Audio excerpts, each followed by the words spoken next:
আসসালামু আলাইকুম। আশা করি আল্লাহর অশেষ রহমতে সবাই ভালো আছেন। গত কয়েকদিন যাবৎ আমাদের এদিকে যে পরিমাণে বৃষ্টি হইতেছে, এখন চৈত্র মাসের শেষের দিক মনে হইতেছে যে আষাঢ় মাস এমন, ঠিক আছে? ফসল যেগুলো হইতেছে মানে কোনোটাই করার নাই আরকি। মানে একটানা ৩-৪ দিন করে বৃষ্টি হইতেছে একটানা। ফসল যে ভালো মতো হবে ওইটার কোনো মানে সুযোগই পাইতেছি না আরকি। মানে পানিতে মানে অনেক পানি হয়ে গেছে আরকি। এত পরিমাণে বৃষ্টি নামছে, ক্ষেতের ভিতরে পানি জমে গেছে। মানে পরে কোদাল দিয়ে কেটে আর কি পানি বের করে দেওয়া লাগতেছে। আষাঢ় মাসের মতো বৃষ্টি হইতেছে, মনে হইতেছে না এবার ফসল ভালো মতো হবে, ঠিক আছে? কারণ এত পানিতে এত বৃষ্টিতে ফসল ঠিকঠাক মতো হয় না। যাই হোক, মনে হয় সামনে কিছু একটা ভালো হবে, বৃষ্টি কমবে আর কি।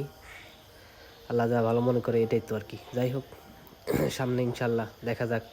হয়তো বৃষ্টি বেশি রোদ হইলে হয়তো বা সামনে ফসল মোটামুটি যতটুকু ক্ষতি হয়েছে মানে ঠিক হয়ে যাবে ইনশাল্লাহ।